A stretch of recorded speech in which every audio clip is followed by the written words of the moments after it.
Mom sneered. You'll never measure up to your sister. I stood up and said, then ask her to pay your bills. The room fell silent.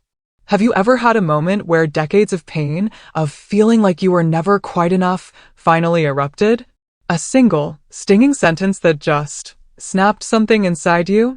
For me, it was my mother's voice, cold as ice, on my 32nd birthday. Daniela, you will never be as good as your sister. The silence that followed was deafening, but in that quiet, something shifted. Because after 20 years of feeling second best, I finally stood up. And the response I delivered? I'd held it back for a lifetime. My name is Daniela, and for as long as I can remember, my life has been a silent, losing competition against my older sister, Sarah. From the outside, our suburban American home was picture perfect. My dad, a respected engineer, brought home stability and thoughtful little gifts. My mom, a meticulous accountant, kept our house flawless. And then there was Sarah. 5 years my senior, she was the undisputed star, the golden child. Beautiful, straight-A student, naturally gifted at both piano and tennis, she was everything parents dream of. Teachers would practically glow when they heard I was Sarah Williams' little sister, immediately expecting the same brilliance. But bless their hearts and my mother's, I was not Sarah. From my earliest memories, I was just average. My grades hovered around a B-, respectable but never spectacular. Math was my particular nemesis.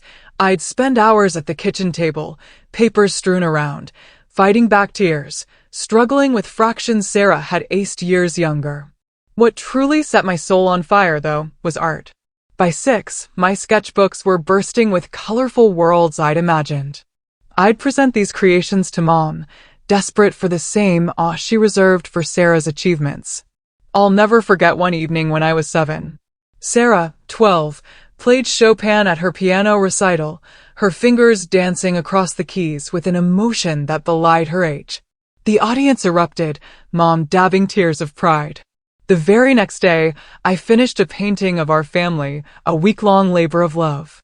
I carried it carefully to the living room where Mom was reading. Mom, look what I made for you, I said, holding out my masterpiece with both hands, my heart thumping. She glanced up briefly. That's nice, Daniela. But why is the sky purple? Skies are blue, honey. And look, your father's arm is too long. You should pay more attention to proportions. My small hands gripped the painting tighter, my chest constricting. I made the sky purple because I thought it looked pretty. She just shrugged, already returning to her book. Well, it's not realistic. Sarah was drawing perfect still lives by your age. Quietly, I slid my painting under my bed, a dusty graveyard for many of my not-good-enough creations. My elementary school graduation was another stark reminder. I'd worked hard for B's and a few A's. As we walked to the car, report card in hand, Mom scanned the grades. Sarah was getting straight A+ by your age, Daniela. If you just applied yourself a little more, you could do better. I remember staring at my shiny graduation shoes scuffing the pavement, the pride I'd felt moments before evaporating like morning dew under a harsh sun. It was my father who became my emotional lifeline. Unlike Mom, he saw me, not who I failed to be compared to Sarah. He'd sit with me as I drew, asking about my fantastical worlds, sometimes even requesting specific drawings for his office. One night, after a particularly bruising day of comparisons, he came to my room.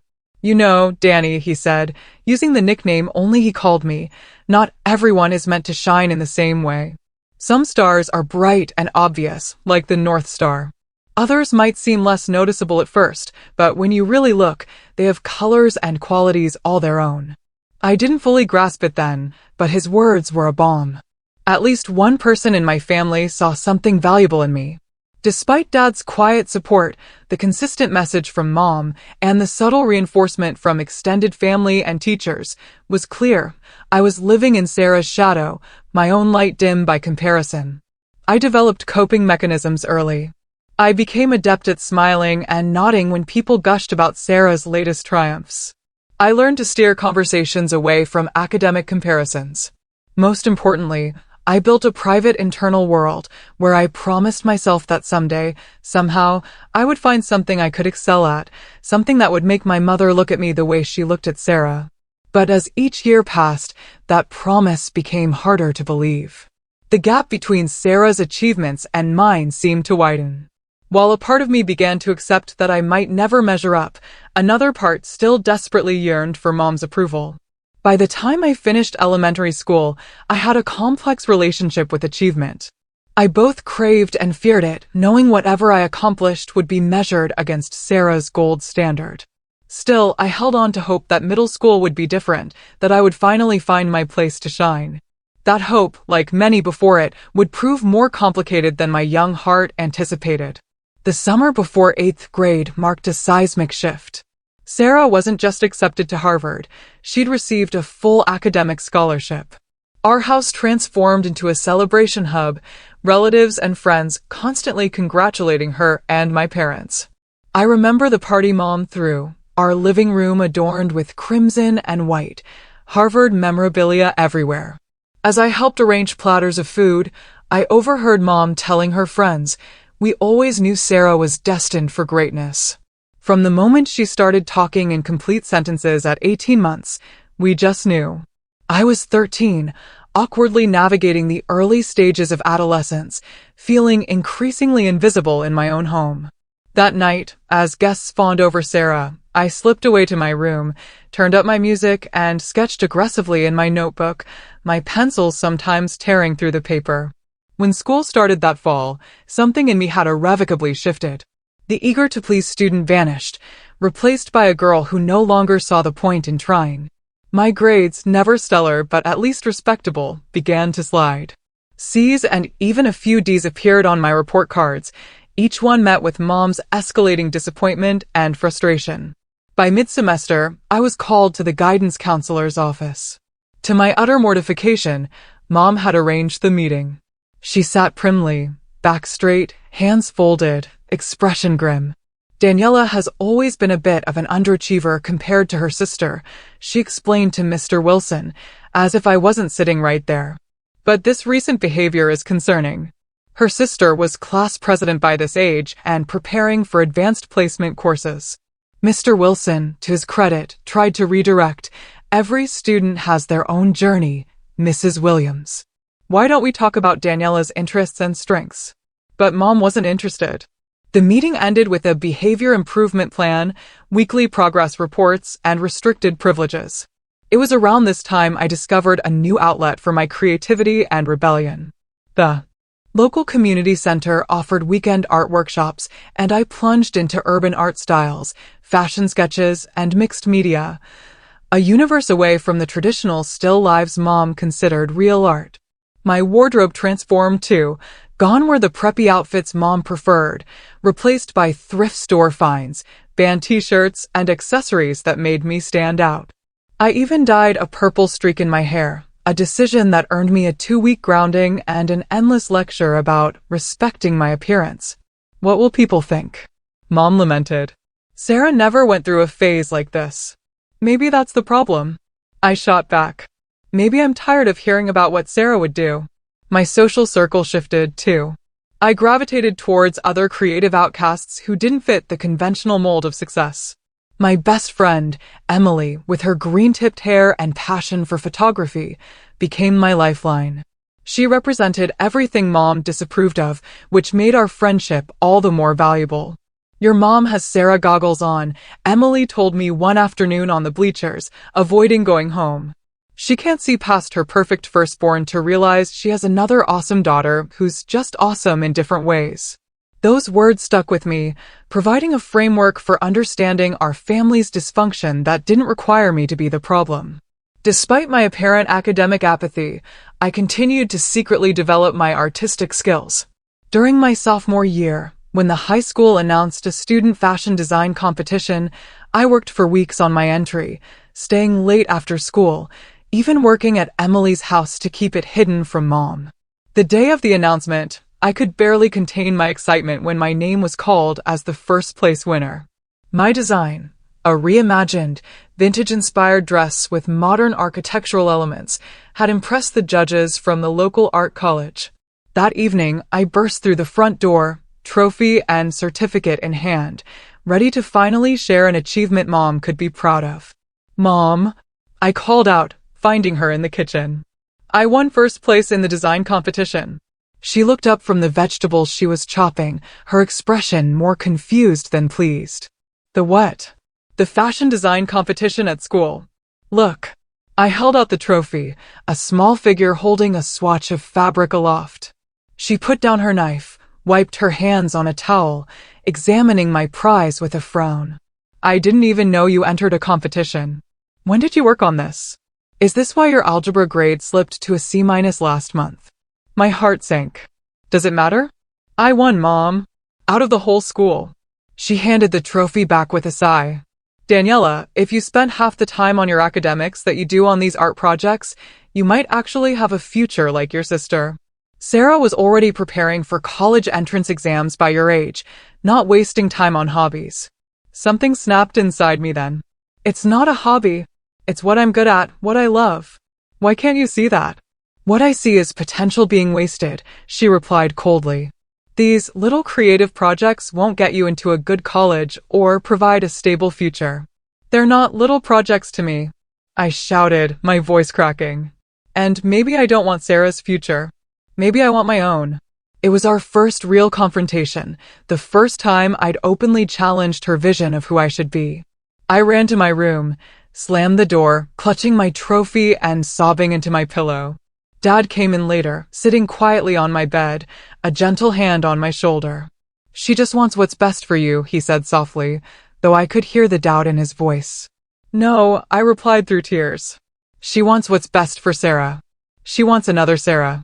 That night marked a turning point. The unspoken tension between us had finally found its voice, and there would be no going back to polite pretending.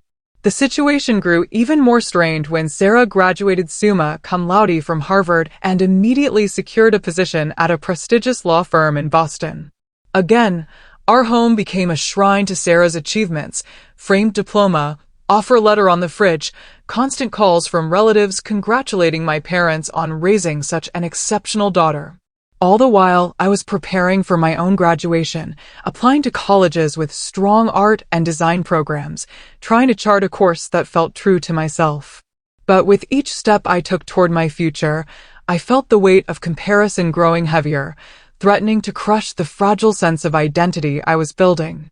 When my college acceptance letters arrived, I received good news from several art schools, including a partial scholarship to the state university's respected design program. It wasn't Harvard, but it was exactly where I wanted to be. I imagined Mom would at least acknowledge this achievement. Her response was predictably underwhelming. "State University," she said, eyebrows raised as she scanned the acceptance letter. "I suppose it's better than community college." Though Sarah had offers from Ivy League schools across the board. I had anticipated this reaction and was surprised to find it hurt less than expected. Perhaps I was finally developing immunity to the constant comparisons. Or maybe I had simply reached the limit of how much I could care about her approval. Move-in day at the university dorms brought a sense of liberation I'd never experienced. My small, bright room, shared with a music major named Zoe who spent most of her time in practice rooms, became my sanctuary. For the first time, I could decorate my space exactly as I wanted, work on my designs at any hour, and simply exist without the looming shadow of Sarah's perfection. The first few weeks of classes were overwhelming but exhilarating. I was surrounded by people who thought visually, who valued creativity and original perspectives. In my Introduction to Fashion Design course, I met Professor Linda Carter, a former designer for major fashion houses who'd returned to academia to nurture new talent. After our third class, she asked me to stay behind. My stomach tightened, conditioned to expect criticism when singled out by authority figures. "Your preliminary sketches show real promise, Daniela," she said, flipping through my work. "There's a distinctive point of view here, raw, but with strong instincts for proportion and unexpected detail." I stood frozen, unsure how to respond to praise that felt so foreign. "Thank you," I finally managed. I see a lot of students with technical skills, she continued, but fewer with authentic vision. Keep developing this voice. It's what will set you apart in this industry. I walked out of that classroom feeling taller somehow, as if her words had physically straightened my perpetually hunched shoulders. Someone who knew what they were talking about saw value in my work, not in comparison to anyone else, but on its own merits. As the semester progressed, I began to find my rhythm, academically and socially. I joined the university's fashion society, made friends with other design students who shared my passion. For projects, I developed a style that blended structured tailoring with unexpected materials and street art influences, a combination Professor Carter encouraged me to refine. In my sophomore year, I met Jason in a color theory class. He was studying graphic design, quiet, but with a quick wit that emerged once you got to know him. Unlike the guys I'd casually dated in high school, Jason was genuinely interested in my work and ambitions. He'd sit for hours in the studio while I draped fabric on dress forms, offering thoughtful feedback and bringing me coffee during late-night creative sessions. Our relationship developed slowly, built on friendship and mutual respect. He never made me feel like I was competing for attention or validation, something I hadn't realized was even possible in a relationship. Despite the positive changes in my life, the weekly phone calls with my mother remained an exercise in patience. She'd ask perfunctory questions about my classes before inevitably steering the conversation towards Sarah's latest accomplishments. Sarah just closed her first major case, she'd announce. The partners are already talking about fast-tracking her career. Or, Sarah and Michael just put a down payment on a condo in Beacon Hill. At her age, can you imagine? When Sarah got engaged to Michael, a successful corporate attorney she'd met at her firm, Mom spent our entire call describing the ring, the proposal, and the prestigious connections of Michael's family. You should really talk to your sister about how she managed to find such a good match, Mom suggested. Maybe she could introduce you to some of Michael's colleagues. I glanced at Jason, sketching at my desk, oblivious. I'm seeing someone, Mom, I said. I've mentioned Jason several times. Oh, the art student, she replied, her tone making it clear what she thought of that. Well, that's nice for now, dear. The implied temporariness of my relationship was typical of how she viewed my life choices, transitional, experimental, eventually to be replaced by more sensible decisions that aligned with the Sarah template of success. By my junior year, I had established myself as one of the standout students in the design program. My work had been featured in the department's showcase exhibition, and Professor Carter had selected me for a competitive teaching assistant position. I was building a portfolio and beginning to think about internships that could launch my career after graduation. Then came the announcement of the National Student Design Competition, an annual event that attracted entries from top design schools across the country. The winner would receive a cash prize and, more importantly, an opportunity to have their work seen by industry professionals. I spent months developing my collection for the competition, pushing myself to create pieces that were both innovative and wearable.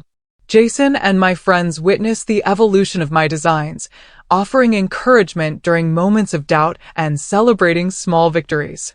The night before I was scheduled to submit my final portfolio, my phone rang.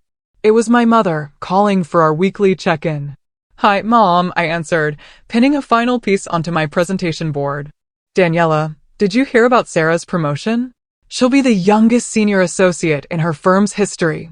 That's great, I said automatically, the response ingrained after years of practice. We're just so proud. Your father and I were saying how all those late nights studying have really paid off for her. There was a pause, and I knew what was coming next. How are your classes going? Still doing those fashion projects? I took a deep breath. Actually, I'm just finishing my entry for the National Student Design Competition. It's a really big deal in the industry. Oh, she said, her voice flat. Well, don't get your hopes up too high, honey. These creative fields are so competitive, and not everyone has natural talent like your sister has for law. There's no shame in being realistic about your prospects.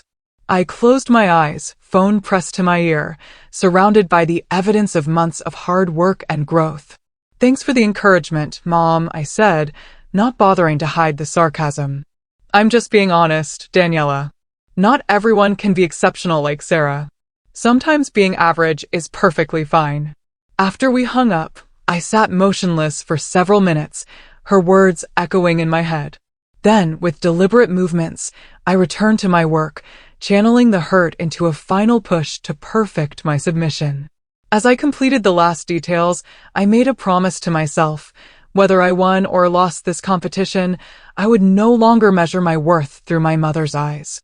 It was time to be the authority on my own value. By the way, if you're still with me on this journey, make sure to hit that subscribe button. There are more unbelievable stories of finding your voice, and maybe some incredible fashion too, coming your way. I graduated from State University with honors in design, an achievement that felt monumental to me, but was acknowledged by Mom with only a brief, "That's nice, dear," before she returned to discussing Sarah's latest courtroom victory. The graduation ceremony itself was pleasant enough, with Dad beaming proudly and even Sarah making the trip. Though Mom managed to mention at least 3 times how Sarah had graduated summa cum laude from Harvard. Armed with my degree and portfolio, I secured an entry-level position at Meridian Designs, a small but respected studio that created costumes for independent films and smaller theater productions. The pay was minimal, barely enough to cover my share of rent in a 2-bedroom apartment with a fellow graduate, but it was a foot in the door of an industry notoriously difficult to break into. My first months in the professional world were a harsh adjustment. The glamour I'd associated with fashion design was quickly dispelled by the reality of tedious tasks, tight deadlines, and demanding clients. Most days were spent making minor alterations to existing designs or sourcing materials within impossibly tight budgets. Meanwhile, Sarah had been promoted again, becoming the youngest partner in her firm's history. My parents threw another celebration, complete with champagne and catered food, which I attended with a fixed smile and a growing knot in my stomach.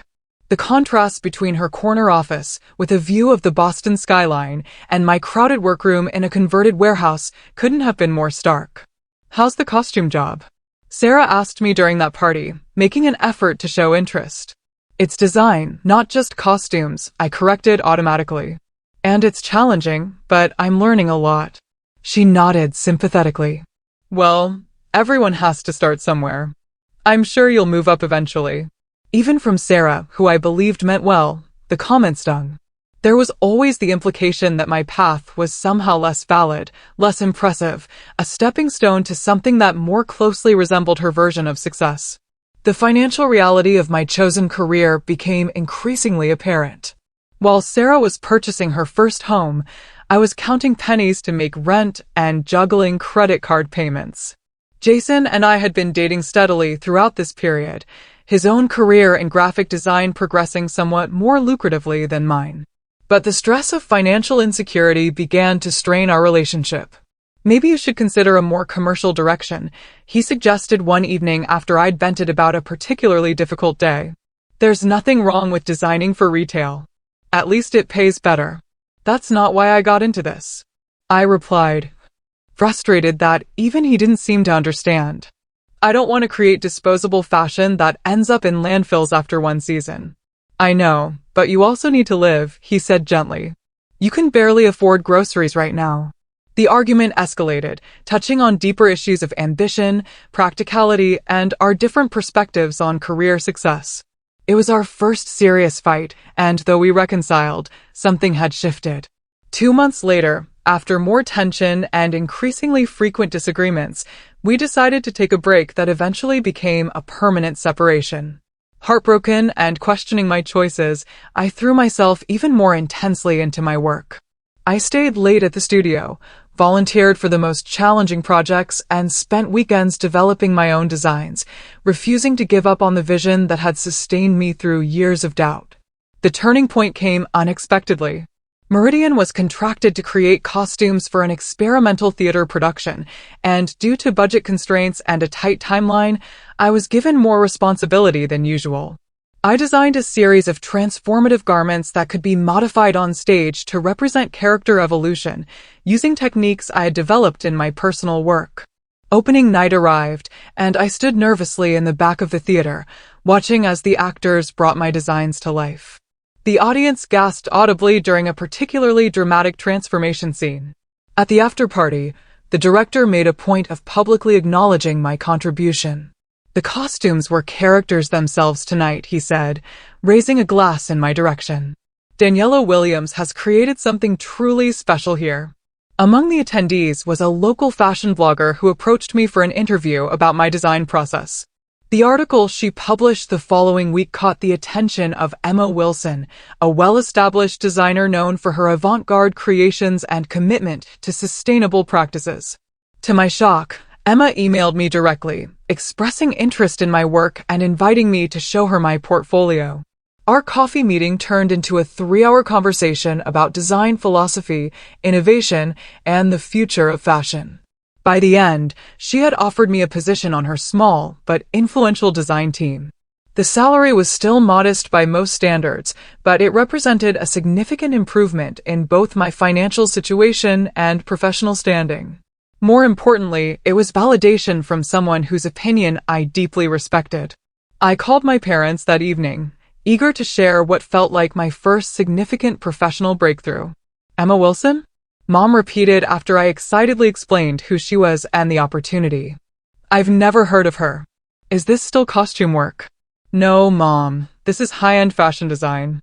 Emma's work has been featured in Vogue and worn on red carpets. This is a really big deal." "Well, that sounds nice," she said, her tone suggesting the opposite. "I suppose you were lucky to meet her at that theater thing." "It wasn't luck," I said, my excitement curdling into familiar disappointment. "She sought me out because she was impressed by my work." Mom hummed noncommittally. "Speaking of impressive work, did Sarah tell you about her latest case?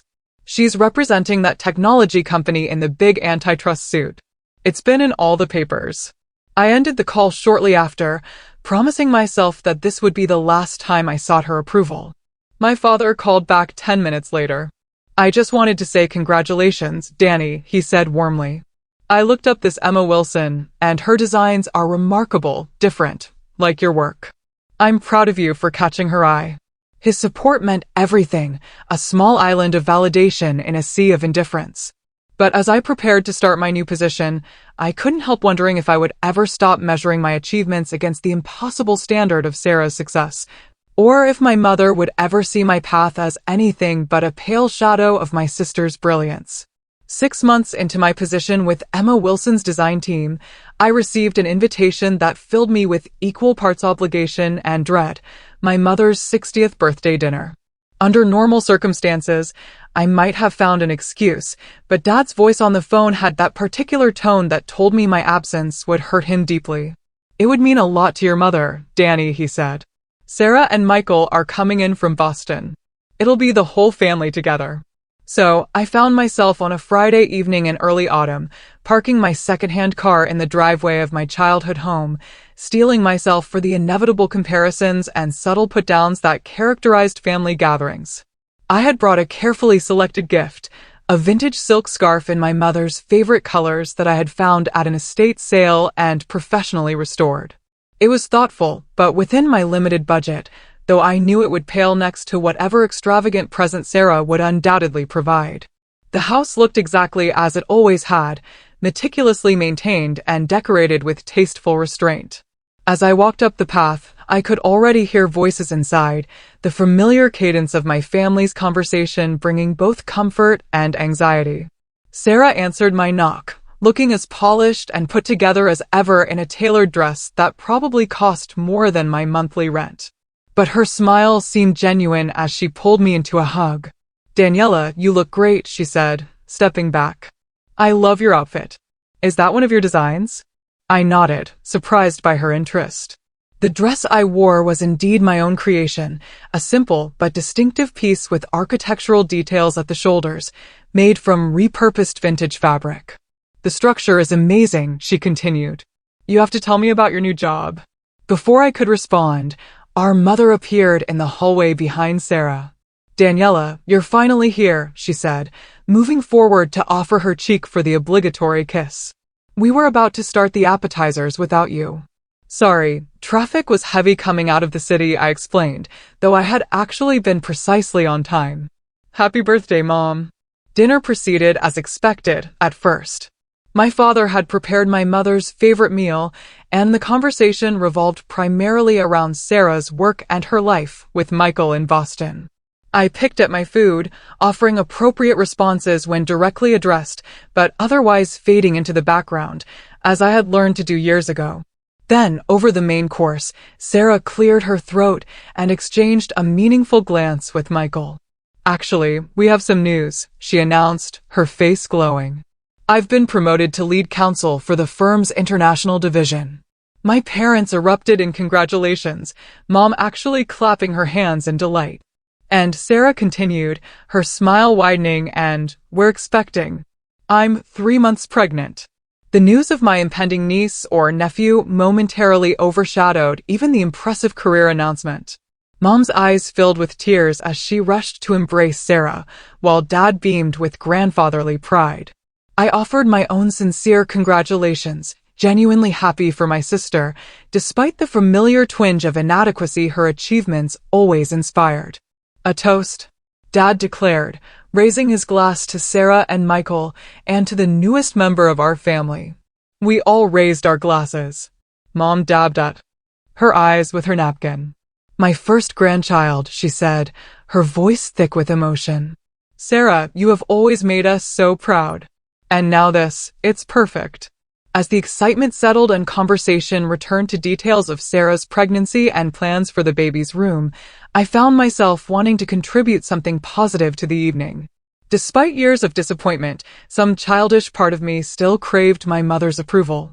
I actually have some news, too, I said during a lull in the conversation. All eyes turned to me, and I felt a nervous flutter in my stomach. One of my designs has been selected for inclusion in the New York Fashion Week showcase for emerging designers. There was a moment of silence before Sarah spoke. Daniela, that is incredible. New York Fashion Week is huge. My father reached over to squeeze my hand. Congratulations, Danny. When is it? We should all try to be there. It's next month, I replied, warmed by their reactions.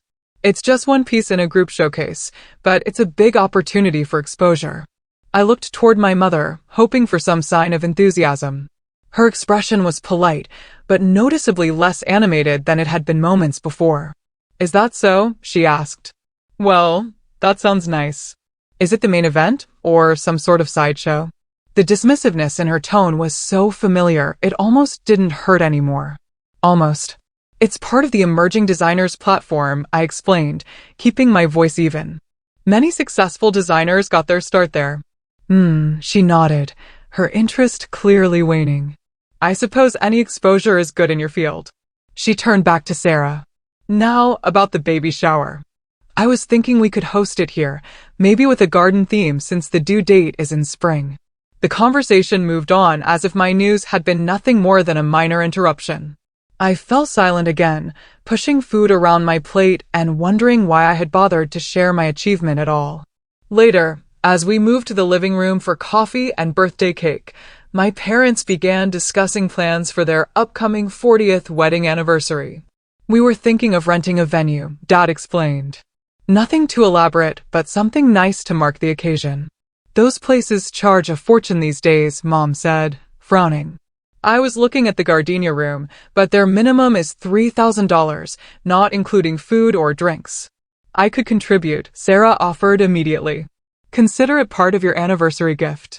That's very generous, sweetie. Mom beamed. Michael's firm must be treating you well.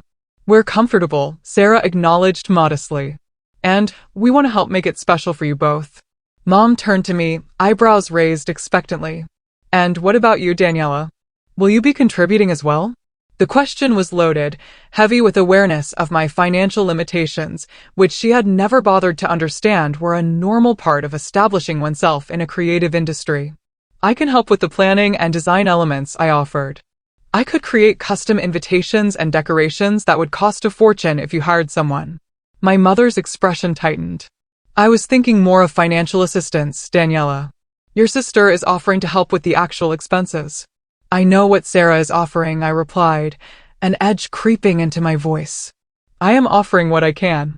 Which isn't much, Mom said with a dismissive wave of her hand. As usual, the room grew uncomfortably quiet. Michael suddenly became very interested in his coffee, while Dad shot Mom a warning look that she ignored. I don't understand why you insist on struggling in this fashion hobby when you could have pursued something practical, she continued. Your sister was practical, and look at her now. Senior position, beautiful home, baby on the way. You could have had all that too if you had applied yourself properly. I felt heat rising in my face. Fashion design is not a hobby, Mom. It's my career. A career I've worked incredibly hard for. Working hard at the wrong thing is still wasted effort, she replied. Let's be honest, Daniela. You will never be as good as your sister. I think I have finally accepted that fact. Perhaps you should too. The words hung in the air like a slap. 20 years of comparisons, disappointments, and diminished achievements crystallized in that single, brutal statement. I looked around the room. Sarah appeared mortified.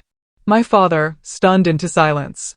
My mother sat primly on the edge of her chair, her expression suggesting she had simply stated an obvious truth that everyone had been too polite to mention. Something shifted inside me in that moment. The hurt was still there, but it was overshadowed by a sudden, surprising clarity. I stood up slowly, my hands steady despite the emotions churning inside me. If I will never be as good as Sarah, I said, my voice calm and clear, then perhaps you should ask her to pay your bills. The silence that followed was absolute. My mother's mouth opened slightly in shock, her cheeks flushing with color. Excuse me, she finally managed. You heard me, I continued, finding strength I didn't know I possessed. If Sarah is your measuring stick for success and value in this family, then direct all your expectations her way. Ask her to fund your anniversary party. Ask her to validate your life choices. Ask her to fulfill whatever dreams you had that I apparently keep failing to meet. I took a deep breath. Years of suppressed thoughts finally finding voice. For 20 years, I have tried to make you see me, not as a comparison to Sarah, but as my own person with my own talents and dreams. But you have never been interested in who I actually am, only in who I fail to be. That's not true, my mother protested weakly. I just want what's best for you. No, I shook my head. You want what's best for you. You want the prestige of having two Harvard-educated, conventionally successful daughters you can brag about to your friends, but that's not who I am, and it's not who I want to be. I turned to Sarah, whose eyes were wide with a mixture of surprise and what looked like dawning respect. Sarah, I love you, and I am genuinely happy for your success. But Mom has used you as a weapon against me my entire life, and I cannot pretend anymore that it doesn't hurt. To my surprise, Sarah stood up and moved to my side. She's right, Mom, she said quietly. You have always compared us, and it hasn't been fair to Daniela. Do you know how much pressure I've felt, knowing you were using my achievements to make her feel inadequate? Do you have any idea how that has affected our relationship as sisters? My mother looked genuinely confused, as if the possibility that her behavior had damaged both her daughters had never occurred to her. I just always pushed you both to excel, she said defensively.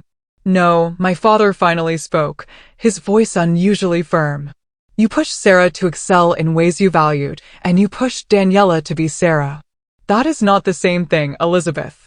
The use of my mother's first name, something Dad rarely did in family settings, underscored the seriousness of the moment.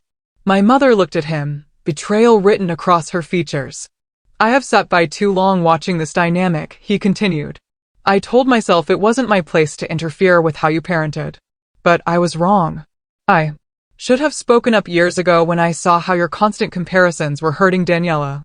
My mother's face crumpled slightly, though whether from genuine remorse or simply from being confronted, I couldn't tell.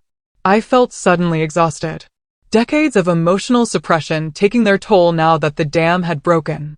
I think I need some air, I said, moving toward the front door. No one tried to stop me as I stepped outside into the cool evening, closing the door behind me with a soft click that somehow felt like the period at the end of a very long, complicated sentence. I sat on the front steps, breathing deeply and feeling simultaneously lighter and terrified. I had finally said the words I had been holding back for most of my life, but I had no idea what would happen next. Would this be the end of my relationship with my mother? Had I irreparably damaged our family? Or was there some possibility, however small, that this confrontation might lead to healing? As I gazed up at the emerging stars, I realized that regardless of what happened next, I had finally stood up for myself and my worth. For the first time in my life, I had refused to accept the narrative that I was a lesser version of my sister. Whatever came next, I would face it as Daniela, on my own terms, no longer defined by who I was not. The week following my outburst at Mom's birthday dinner passed in a blur of emotions and uncertainty. I threw myself into work, grateful for the demands of preparing for Fashion Week that kept my mind occupied during daylight hours. At night, however, I would lie awake replaying the scene, alternating between vindication and guilt, relief and anxiety. I hadn't spoken to anyone in my family since walking out that night. Dad had called twice, leaving gentle voicemails, saying he was there when I was ready to talk, but making no demands. Mom's silence was deafening, but not surprising. What did surprise me was the text I received from Sarah on the 6th day. Can we talk? Just us. We arranged to meet at a cafe halfway between my apartment and her hotel. She was in town for business, she explained, but had extended her stay specifically to see me. When I arrived, she was already seated at a corner table, 2 cups of coffee waiting. I ordered your usual, she said as I sat down. At least what used to be your usual, vanilla latte, right? I nodded, touched that she remembered such a small detail. Thanks. How are you feeling? I gestured vaguely toward her midsection. Morning sickness is finally tapering off, she replied with a small smile. But I didn't ask you here to talk about the baby. I wanted to talk about what happened at Mom's birthday. I tensed instinctively, preparing for criticism or an appeal to apologize for ruining the evening. Instead, Sarah reached across the table and placed her hand on mine. I'm sorry, she said, her eyes sincere. I am so sorry that I never realized how much pain you were in or how my achievements were being used against you. I should have seen it. The unexpected apology caught me off guard. It wasn't your fault, I said automatically. You were just living your life, being successful. Maybe, she acknowledged.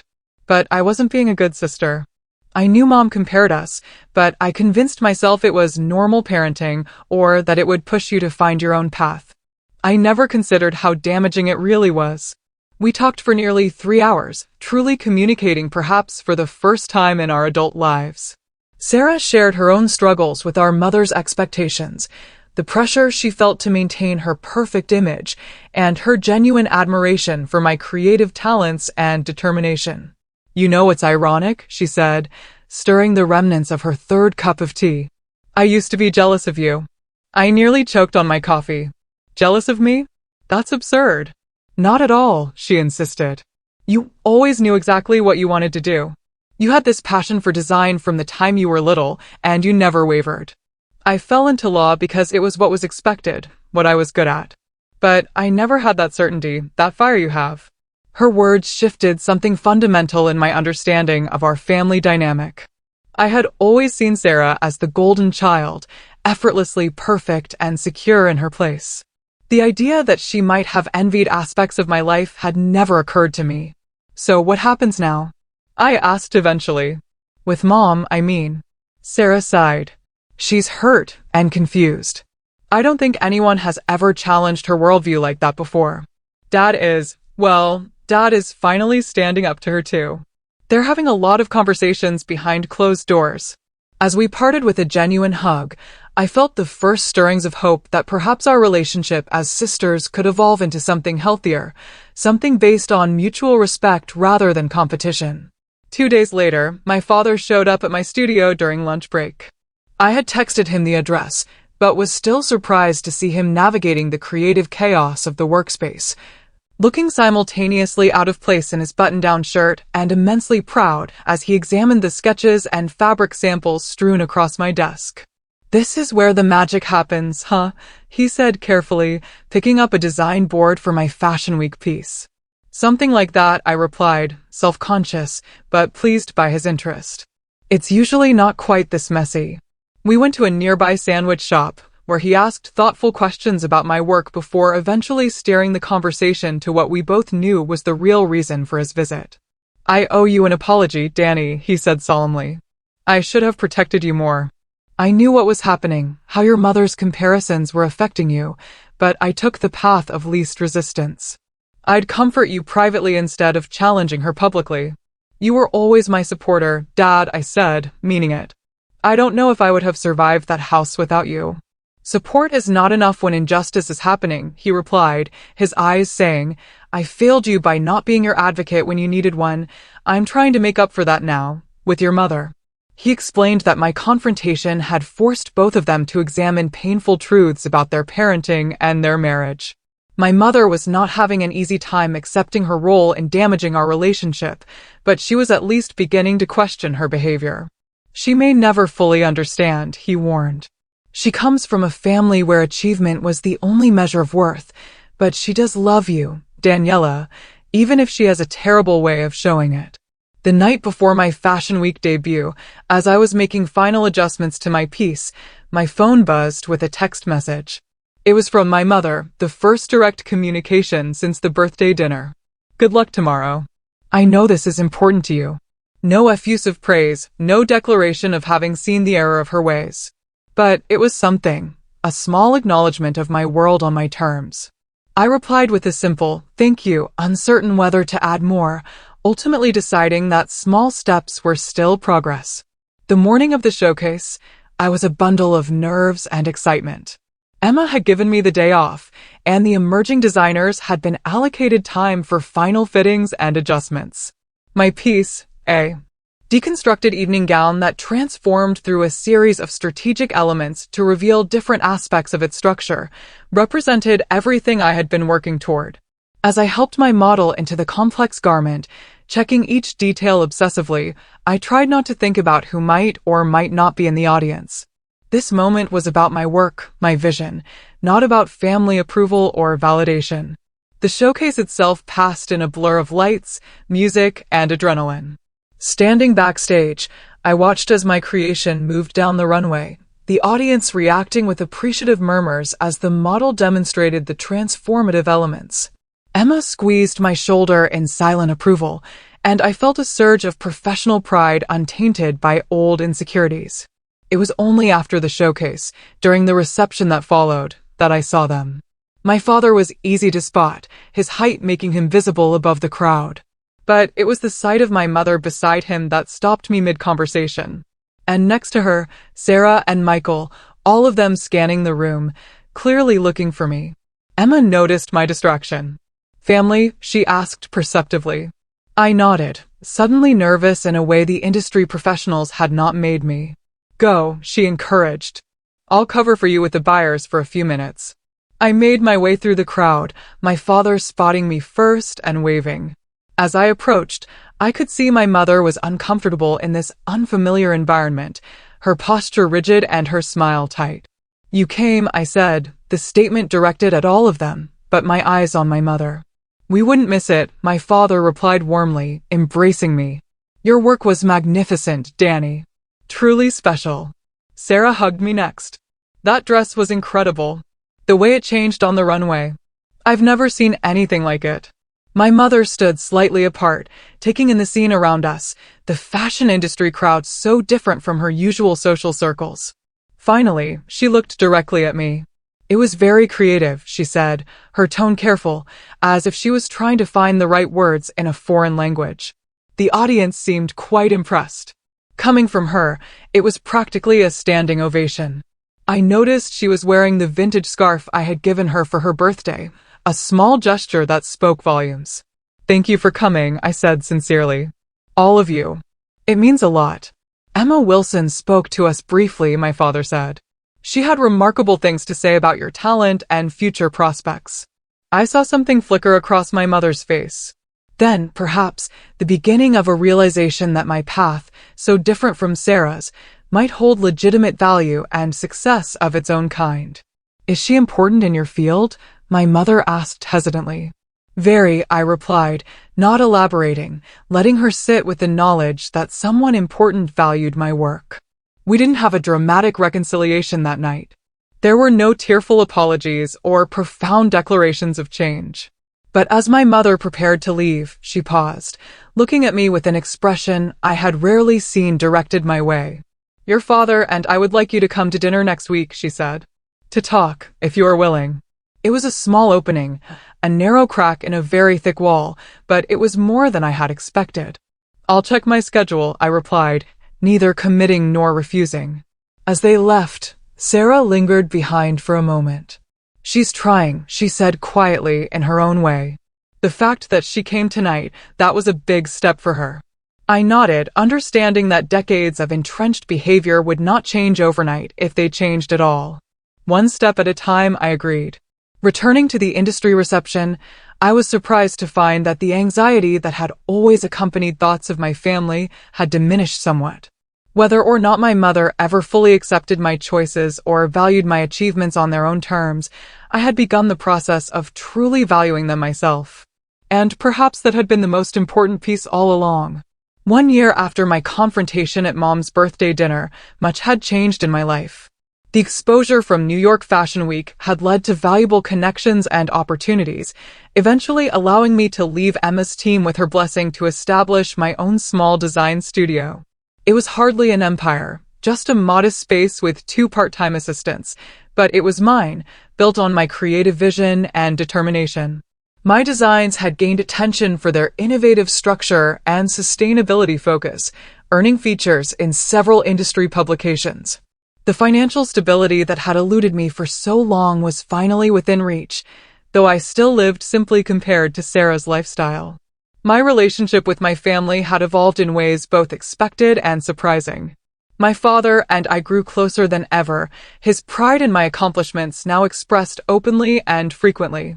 He had become a regular visitor to my studio, genuinely interested in learning about my creative process and the business aspects of my work. Sarah and I developed a relationship that, while still navigating occasional awkward moments, was founded on mutual respect rather than comparison. The birth of her daughter, my niece Lily, had brought a new dimension to our connection. I designed a special christening gown for the baby, incorporating subtle elements from family heirlooms, a gesture that moved Sarah to tears. "I want Lily to know," Aunt Sarah told me during one of our now regular sister lunches, "that success comes in different forms, and that finding your passion is what matters most." The most complex evolution, predictably, was with my mother. Our relationship remained a work in progress, with steps forward often followed by slides backward. The dinner she had invited me to after Fashion Week had been tense, but productive, the first of many conversations where we attempted to understand each other better. "I never intended to hurt you," she had said during that first dinner, her hands clasped tightly around her water glass. "I thought I was motivating you to achieve your potential." "By constantly telling me I wasn't as good as Sarah?" I had asked, trying to keep accusation from my tone. "By showing you what was possible," she had replied, genuinely believing her logic. "Sarah set such a high standard, I thought it would inspire you." It was clear that we viewed the same experiences through fundamentally different lenses. My mother had been raised in a household where achievement was equated with love, where comparison was considered motivation rather than destruction. Breaking through decades of this conditioning was not a simple process. There were still moments when she would make thoughtless comparisons or dismiss my accomplishments in ways that stung. But there were also new moments, ones where she made visible efforts to understand my world on its own terms. She had started asking questions about design and fashion, awkwardly at first, but with increasing genuine curiosity. She had even framed a sketch I had given her, displaying it prominently in their living room alongside Sarah's law school diploma, a small but meaningful gesture of equivalence. In my personal life, an unexpected reunion had occurred.